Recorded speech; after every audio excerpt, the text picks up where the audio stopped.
Welcome back to Dadvertising. Hey guys. Hey Alan. Hi, champion. Champ. Ledge. Turbo. Big rig. Big rig. Big rig's I nice. like that, Muscles. yeah. King. The big horse. The big horse. The bear. Speaking of big horses, right? Yeah. This cow's reminding me of something. Who? This cow on the wall. No, not of a person.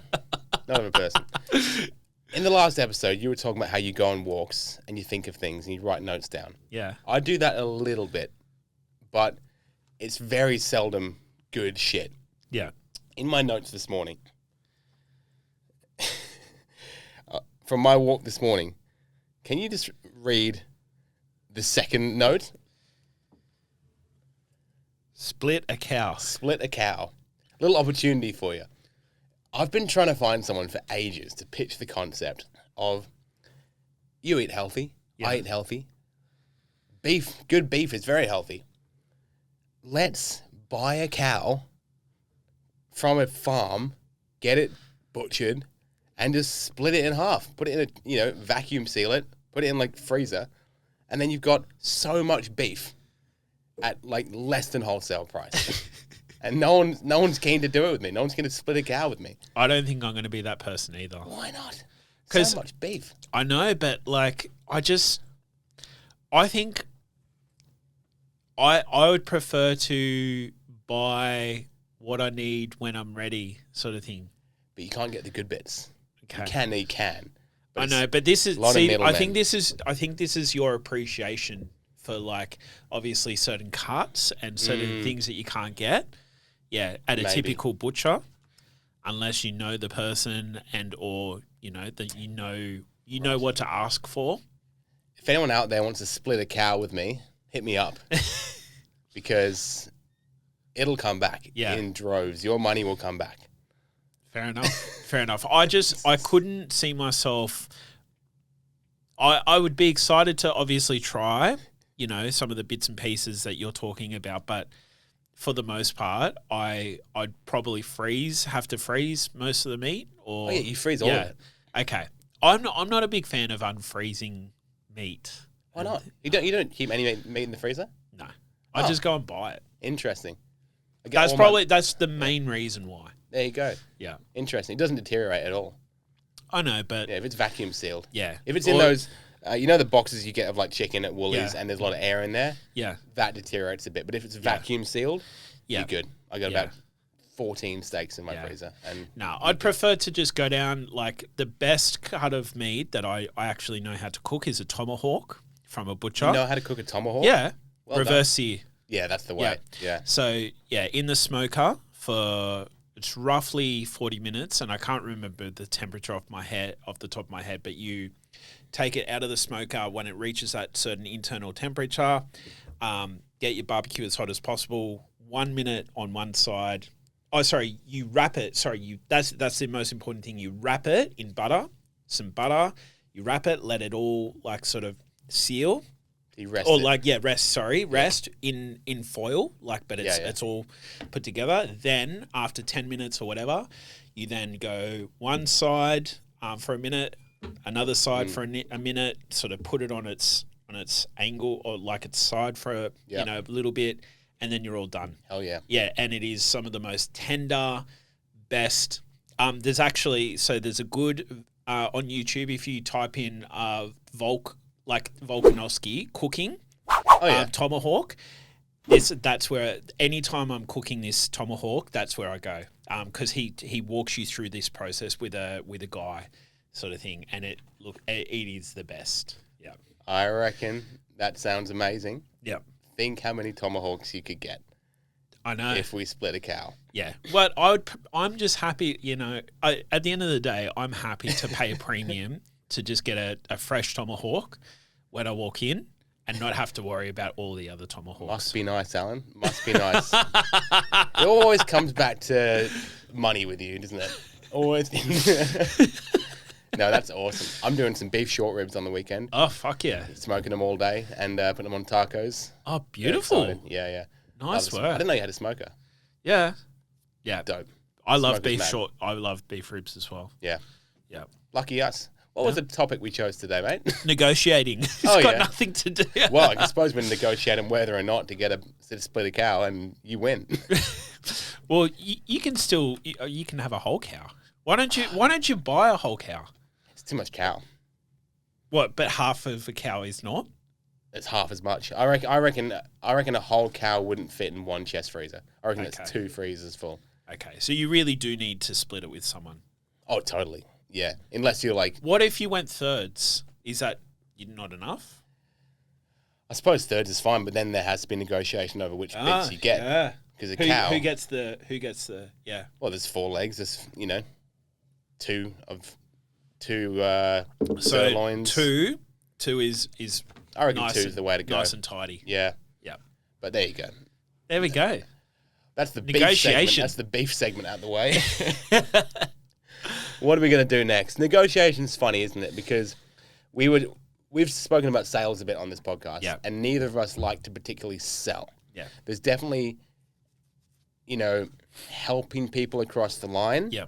And because we have such a business model where we have such a long relationship with these people. Yeah. I'm gonna give some context, Yeah, go right? ahead. So one of the reasons I'd like to think it's a healthy objection to sales scripts and other things. And it comes from hiring a sales coach and having a really shitty experience whereby I was pushing people across the line to buy my services under like whether it's for a deal, or whether it's for because they're just making an immediate decision. And the way that it was done, just like at the end of the day, good marketing is ethical manipulation, right? It's ethically manipulating people or, suggesting to people I have a solution and whatnot. And Creating emotions within them. Correct. Helping them make a decision. But also driving pain points and pleasure points and all those other things. And so it's not to take away from the fact that sales is a normal part of a business. It's the fact that when there needs to be above and beyond a KPI or above and beyond a target or above and beyond what someone wants, that you're genuinely doing a service for the person on the other end is my whole thing. And in order for me to really do a genuine service of someone, I want to make sure that I'm not following a script. I'm listening as much as I possibly can. And this coming back to this negotiation thing, right? One of the reasons that I wanted to talk about this topic is because I think, me personally, and I think this is the same for you as well, is I don't have to negotiate a lot on my if you will, sales calls, like on my presentations and whatnot. The reason that happens is because I put out so much content that people know who we are, what we offer, how it works for the most part. And by the time that someone is at that point, I'm, again, happy to answer questions, happy to make sure you have a good understanding, cover anything that we haven't covered. But if you're not ready to take that decision or make that decision there and then, or within the immediate future, that's okay. There may be situations and circumstances where there's a little bit more follow-up and I want to know a little bit more and I want to try and find, especially if I know I can help someone, I want to know. That's where the real negotiation starts, is where it's either the situation or the circumstance, whether it's financially, time-wise, energy-wise, don't meet or don't really match. Yeah. It's working out how do we get it across the line, and that's where some negotiation can come in. And that's it. That's exactly right. It's working out a solution that works for everyone. And some negotiation, it feels like, what's that show? Porn Stars? Yeah. PAWN Stars? Yeah. Where they bring stuff in and Porn Stars is a great show. And it's always like, the experts valued your samurai sword at $6,000. And the guy's like, okay, well, I want $6,000 for it. And the guy's like, no, I got to resell it. I'll give you $2,000. And they're like, $3,000. No, $2,500. And that is kind of what I think people think of as negotiation. Yeah. But at our level, not at our level, the style of business we're doing, sometimes it is just, all right, I know that right now you don't have the full amount to drop on 4 months of this. Can we work out a payment plan between us that works? Yeah. Or you're not ready to start, but I'm a bit like you. Sometimes I'll find something else. So why don't we put down a deposit today that you're comfortable with, and then we'll stick around. That's negotiation right at the end of the sale, just around making it work. I don't think that generally, because also the danger with negotiating too hard and changing your prices and your service is you starting to resent your client because you've given too much. Yeah. And we've that both can been there. absolutely happen. Yeah, we've both been there. I'll do it for this price, and then, just to get them over the line that day, and then the client becomes one of your difficult clients, and you start to think, I'm not getting paid enough for this. Yeah. And that's where negotiation can fall on its ass. So, yeah, I think that the two,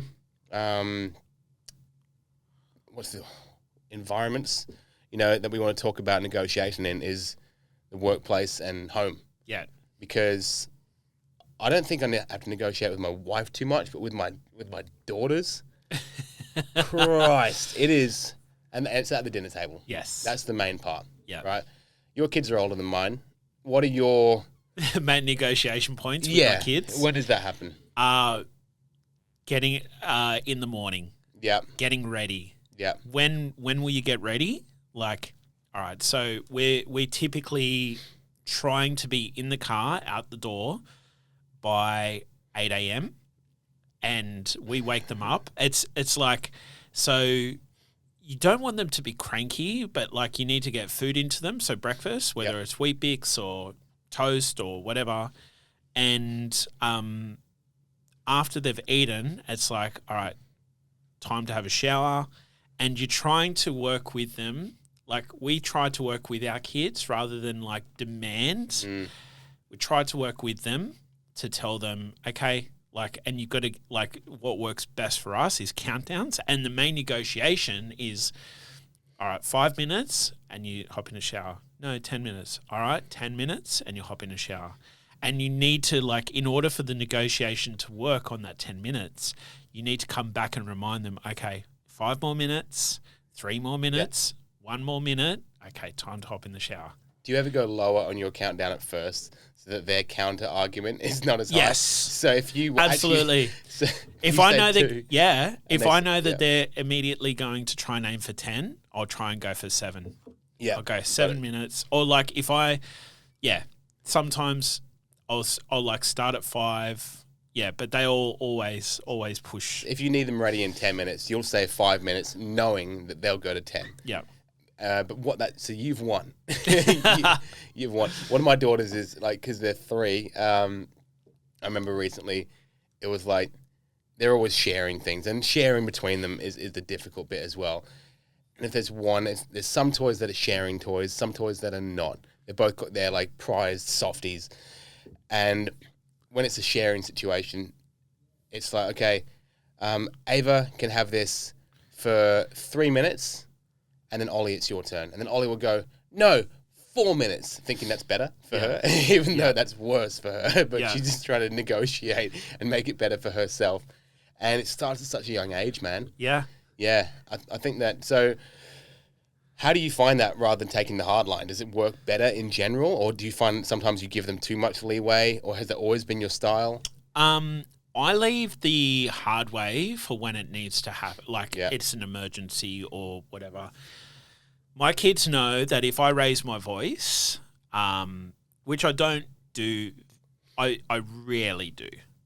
I think the last time I raised my voice was probably at one of the airports on our recent trip. But that hard line, it's not, it's sort of like really, really clear instructions, like get off the road or get out at like, but I feel like, and look, I'm obviously no expert here, but I feel like I've got a really good relationship with our kids. And in between Jess, who takes a more softer approach, I am a little bit more, I am much, much more direct with my approach. Especially, so sometimes Jess will be on her walk, and so I'm taking the kids to school, or vice versa. And I'm quite direct, whereas Jess will try and like, I don't know, I don't know. She's a little bit softer, obviously, on the way that she works. Gentle parenting. Yeah, gentle it's parenting. It's You know, trying to make it a little bit more, easy flowing. Where I can be more obviously more direct with my stuff, but I will make it objective base. Like, so sometimes every now and then we'll stop at the servo on the way to school, so that Ruby can get a smoothie, and Oski might get like a small chocolate or something like that.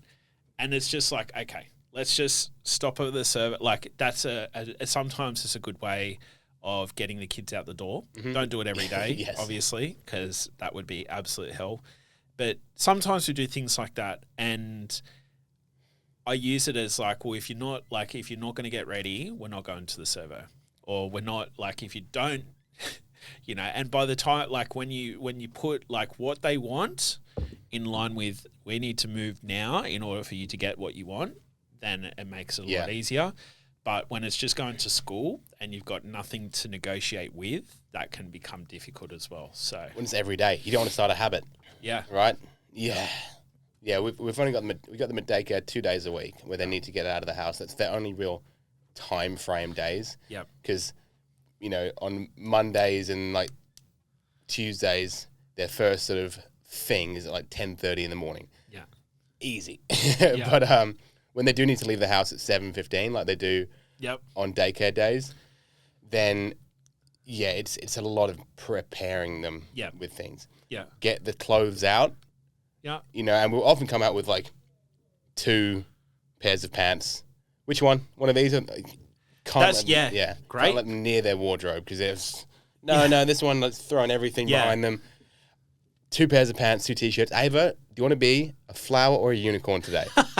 You know, like flower. Okay, sweet. So here's your flower shirt. Done. Ollie, are we wearing unicorn shoes or gumboots? You know, unicorn's always going to be one of the options at the moment. Yeah. That tends to work. But yesterday we had to go to hospital for a checkup. You know, they have checkup on their hips once a year because they had like hip dysplasia when they were born. It's a long, horrible day at Westmead Hospital, which is like an hour and 15 minutes away. Lots of waiting, that sort of thing. And so yesterday we had Chupa Chups for the drive home. Oh, yeah. They love a lollipop. Yeah. Who doesn't? I don't like a lollipop. Okay. Yeah. Sorry, you weirdo. No, it's not because I don't like sugar. It's just, that's just a bit too much sugar for me. Fair enough. Sugar, I'm going like a pastry, like an eclair. Okay. Give me a chocolate eclair and I'm yours. Okay. I'm yours. There you go. Yeah. There you go. Split a cow with me and buy me an eclair. Woo, daddy. But, you know, and for most of the day, we didn't have to be mentioning the Chupa Chup. But when we finally got to the end of the day and you've waited around all day and you're getting your 12 minutes with the doctor at the end of the day, and that's when they're being shits, understandably, because boring as, that's when we're pulling out. Yeah. You know, I need you guys at first. Guys, let's just listen to the doctor. You know, we're just having a chat. You guys just talk over here. And then, guys, I need you now to please show me how grown up you are and just read these books. Stop fighting. Guys, if you do not sit down now, I will not give you your lollipops on the way home. Yeah. Okay? And so starting gentle, and sometimes you do have to escalate it a little bit. And then restaurant manners come out, that sort of thing. Yeah. A bit hard line. And I like this because, like, we started off talking about business, now talking about personal. And I think every good negotiation starts before the negotiation. Yes. Right? Yeah. All right. Perfect example. Reframing. Exactly. So, perfect example is if you can put out content that talks about your thing, or you can give someone documentation that answers some of their biggest questions, or whatever the case is, whether it's around their price or whether it's around the value of the service, the results. If you can answer some of their biggest questions before they've clicked on an ad, or before they've jumped on a call, or before they're in your funnel, like, you're doing a lot more to build trust before you've even had a conversation. Yeah. Right? And regardless of how that conversation pans out, you've got a much better opportunity of potentially converting a lead to a client because of the work that you do prior to the negotiating in the sales call, if you will. And it's the same with, parenting. Like I know, like we're talking about our morning routine, one of the things we do is, like you were talking about the options of the flower dress or the unicorn or whatever the case is. For us, it's getting the kids' school uniforms laid out, so they have their uniforms laid out. They're literally like bringing their breakfast to them so that they've got no excuses not to eat it. Yes. Turning the shower on for them, and even though they can do the majority of these things for themselves, it's sort of like there is no reason why you shouldn't be getting to school on time and everything else. And it just helps with the negotiation process of knowing that the shower's on, time's up, negotiating the time's up, time to hop in the shower, let's go. Or you want to go to the survey, we need this to happen. It all happens the preparation prior to the negotiation plays a massive part. Yes, I have a business one with that, but I want to ask you as a parent, what is a hill that you will die on with parenting? Like a line that you just won't move over. 'Cause I've got some that and I'll give you my examples first. We are steadfast on manners, asking for things nicely. Yeah. If they are telling us, I want this, or yes, they're in the car, Ollie wanted to listen to a different song, that sort of thing. It starts off, we always just listen to the song we're listening to, and then maybe we'll change it later on. Yeah. If you ask nicely. And sometimes, please can I listen? But then if they start shouting, or I want this, or just going, a different song, we'll sit there and we'll have a shit car ride just because she's not saying please. Like that hill will die on. The other one I'm good with is dinner. Yep. If they will not eat what's on the table, but it's a food I know they like, I will not make them anything else. Yeah. But with that one of our daughters, if she doesn't have a good dinner, she's waking up all night. Yeah. And so it's a really tricky one. Yeah. That's a negotiation one. Well, I'm with you on the politeness. Like especially if they're going to be like, I think it's rudeness. Like, don't you dare be rude to me. You don't dare be rude to and it's the same with hitting. Like you can be angry, you can show emotion, but you don't need to be rude. Yeah. You we want to treat people how we want to be treated. And so when you're rude, that's not on. There's no need to be rude to us, to anyone. And obviously, add in there hurting, fighting, punching, hitting, things it's like okay that. to be angry. It's not okay to hurt people. Correct. Yeah. The whole dinner thing, it's a little bit like we're a little bit the same. I think kids, we try kids. Like everything. I think the best example, and I think this is like I've seen this advice a lot, is that with kids, they will monkey see, monkey do. You can tell them to eat whatever you want them to eat. They may not like it and probably won't go back to it, but if you are leading by example, that is the best way. Yeah. And we've seen that with Ruby, who's 9. For whatever reason, like she will see what we're eating, and like whether it's steak or whatever, like Jess covers steak in barbecue sauce. Yeah. So, that's something that Ruby's picked up, including the sauce aspect. Yeah. But for the most part, there's little things like that we have been able to get across the line simply because we are leading the way with our actions. Yeah. Hard line of you have to eat this. Yeah. That feels like that's not productive. Because all our parents had that. And all our parents have a story of like, at least my parents do, of sitting at the dinner table, whether it's at home or at school with someone saying, you've got to eat this or you're not leaving the table. Yeah. And you're sitting there with like cold, and back in those days, like cold, like liver, that sort of thing. It's not going to actually help their relationship with food and the dinner table, that sort of thing.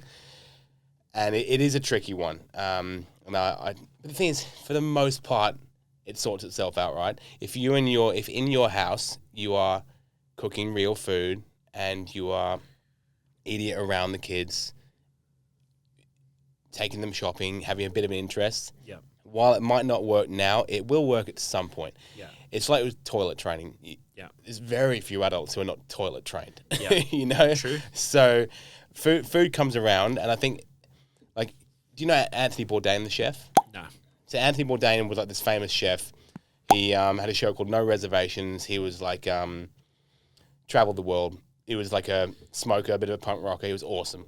And he had a kid. And so I saw him getting asked, are your kids eating all the adventurous foods you eat? He's like, oh, God, no. Like, but what I do is my daughter will sit there with her spaghetti and butter, and I'll be there eating octopus, and I'll eat it next to her, and then she'll say, like, Can I try some? And he'll be like, oh, no, it's more for grown-ups, more of a grown-up thing, that sort of thing, and kind of get them intrigued about it. Create a little bit of mystery. Yeah, exactly. Like, it's just, they'll probably never ask to try some. Yeah.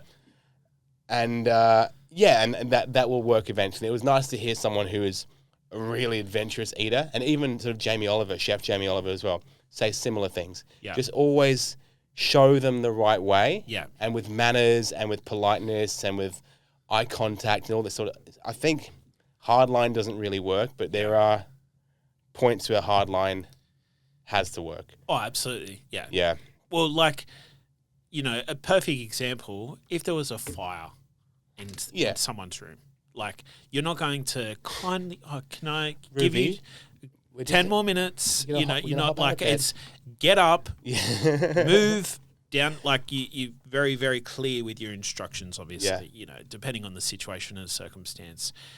But yeah, I think, it's important to understand the context because, there will come a time where you need that hard line. Pre-framing was another thing. Like we touched on pre-frame before in business and kind of being able to have your prices out there up front. And I think that we talked about this maybe a couple of weeks ago as well, preparation for kids with what the day is going to hold as well can be really handy. And while they don't always have that recollection of, do you remember we said we're going to do this? You know, talking throughout the day about what's going to happen and why can be really handy. And, oh mate, the other day I was having the most wholesome experience. Like, we went down to the garden and my sweet potatoes were ready to harvest. You know, we went down the back and I was like, girls, who wants to go and dig up some potatoes? And they were like, yeah.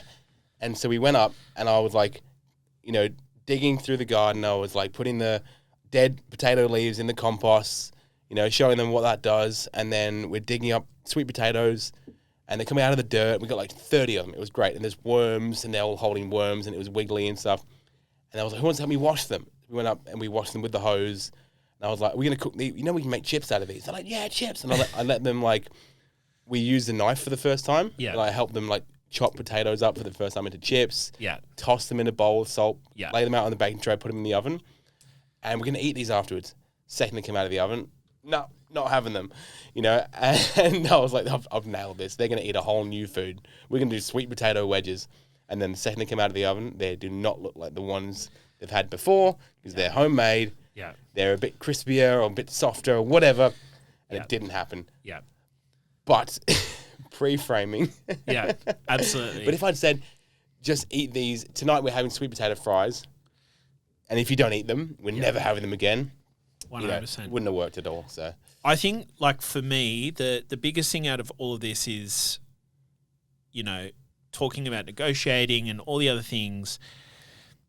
I have the mindset, and this may be wrong, but this is something that I feel like Jess and I have come to an agreement with, is we want our kids to obviously be their best selves and think for themselves, and all the things that we take a hard line on, negotiate on, all the other things from dinner to, you know, what they eat and everything else in between, as long as they are actively like learning how to regulate themselves and make their own decisions within like a healthy structure, we will always support it. And I want to share a little story. So Oski has a birthday party coming up. So his birthday is in June, and he's got a birthday party. So he's planning on like going to this place where they do soccer things. Like they have like a soccer party where you do like soccer activities, etc. And we're sort of like, cause he's got a couple of different groups of friends. Like, so he's in year 1 now. He's got his group friends from preschool or like daycare that he obviously hung out with. He plays rugby league, so he's got his footy friends. And then he's obviously got his school friends. So there's at least 3 groups there. Yeah. Right? On top of like cousins and a whole range of other people that he could potentially invite to his party. And I said to him, who do you want to invite? And he goes, oh, just my school friends. And I was like, oh, you don't want to invite like so-and-so from footy or this? No. And like, I was so curious. I was like, he just sort of brushed over it. And then like, I gave him a little bit of opportunity to sort of, and then I got him back and I like a little bit later and I was like, it's not an issue, but can you tell me why you don't want to invite these friends? Like I thought, he's like, the people who I go to school with might not know the people who I play football with, and I think the vibe will be better. Or he didn't use those words, but he's just like, I think whatever words he used, it was basically saying, I just want to keep it nice and intimate. And I was so proud of him because that, like, when I hear him say things like that, it makes me know, like, it helps me to know that he is so smart and he's so intelligent. Like, he may not be able to necessarily always regulate his anger or his emotion and all the other things, but he's aware enough to know that, like, I know I'm going to have fun with just these group of people. I don't need to hang out with everyone. I don't need to invite everyone. But at 6 years old, to identify that tells me that he is already going to make much better decisions into his teens. Like, I made mistakes about with hanging out with the wrong people, and those people then led to decisions and other things, you know. And I'm not saying that that's a hard way of stopping someone from doing, like, whether it's drugs or whatever later on in life or whatever the case is, but the more you can empower them to help make their own decisions, and negotiate all these negotiations and boundaries and things that we're talking about, as long as it's helping them to make decisions like that, then I feel like I'm doing a good job as a dad. 100%. That's such awareness from a 6-year-old. Yeah. Like, that's better than 90% of people who choose their bridal party. Yeah. You know? You're like, oh, these are my friends from forever, but then this is a guy I like from work. And it doesn't work very well. What he's chosen there, just to keep the vibe of the party great, by having 10 people who all know each other, very, very smart. Yeah. We've got a Bucks party coming up. I'm in the bridal party. I'm planning this Bucks, and this dude's the nicest man in the world. He's got 45 fucking people invited to his Bucks party. What do you plan for 45 men?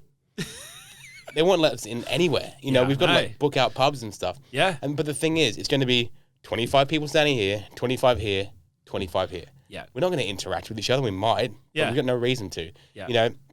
And so I kind of wish that, he was like, I'll have one party with you guys and another one with them. Yeah. Maybe we should negotiate with them. But, Well, just on that note, I went to a Bucks party, just so you know, I went to a Bucks party like that. And what the dude did is he basically just hired out, like, it was basically, if you go, like, I wouldn't call it a nightclub. I would call it like a club of some sort in the city. But you can hire out like a big room that will cater to this many, X amount of people. We had 2 pool tables, then brought like some entertainment in and food, and, there were drinks and everything else in between. Yeah. So. Got something in your eye, Alan? Alan's wink. Yeah. Man, that style of entertainment is so not for me. Yeah, never. I don't think it's for anyone. Oh, Bucks party. I think it's entertainment. just one of those things that you do. I'm not that into it. I don't know who is. Like, it's just not fun. And this isn't even like a being sort of faithful to your wife thing, because I don't care if there's a stripper at a hen night that Ali goes to. Yeah. It's like, I get it. It's funny to watch. Yeah. But I'm not that into a it. bunch of dudes sitting around leering at a woman. Yeah. It's like, oh, this sucks. Have you ever had one in an apartment? Like, Yeah. oh, it's the worst. It's the worst thing. Even like I remember my Bucks party, I got put on a. I'm not gonna tell this story.